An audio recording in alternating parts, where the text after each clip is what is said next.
Royal challengers बंगळुरूसाठी 2026 खास असणार आहे, कारण पहिल्यांदाच ते गतविजेते म्हणून मैदानात उतरतील।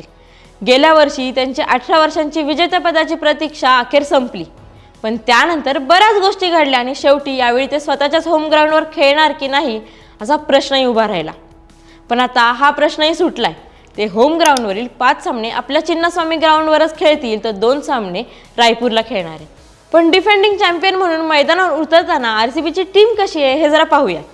यावर्षी आरसीबीने ऑक्शनच्या आधीच 2025 मधील कोर कायम ठेवलाय।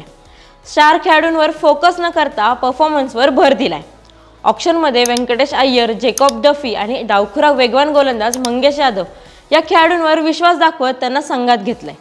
सध्या आरसीबीच्या बॅटिंगमध्ये Virat Kohli, Phil Salt, Rajat Patidar, team David हे आहेतच, पण व्यंकटेश अय्यरच्या समावेशाने मिडल ऑर्डरला नवं बळ मिळाले। त्याच्यामुळे त्यांना फ्लेक्झिबल बॅटिंग ऑप्शन मिळाला असून तो गरज पडल्यास मीडियम फास्ट बॉलिंगही करू शकतो। कृणाल पांड्या, रोमरिओ शेफर्ड सारखे मॅच विनिंग ऑलराऊंडर्सही संघात आहेत, पण आरसीबीसाठी सध्या त्यांची डोकेदुखी ठरू शकते ती म्हणजे गोलंदाजी। सध्या आरसीबीची सर्वात मोठी चिंतेची बाब म्हणजे जोश हजलवूडचा फिटनेस। अद्यापही जोश हजलवूड खेळणार की नाही यावर प्रश्नचिन्ह कायम आहे। यश दयालही बऱ्याच काळापासून खेळलेला नाहीये। सुयश शर्मा हा फिरकीपटू संघात आहे, पण त्याला फारसा अनुभवही नाहीये। भुवनेश्वर कुमार सारखा अनुभवी गोलंदाज संघात आहे, शिवाय जेकॉब डफी आणि मंगेश यादवच्या येण्याने त्यांना दिलासा मिळालाय। मात्र गोलंदाजीतील डेप्थ दिसत नाहीये।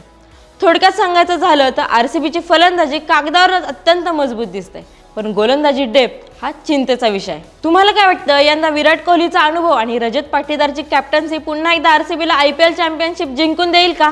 कमेंट्समध्ये नक्की सांगा।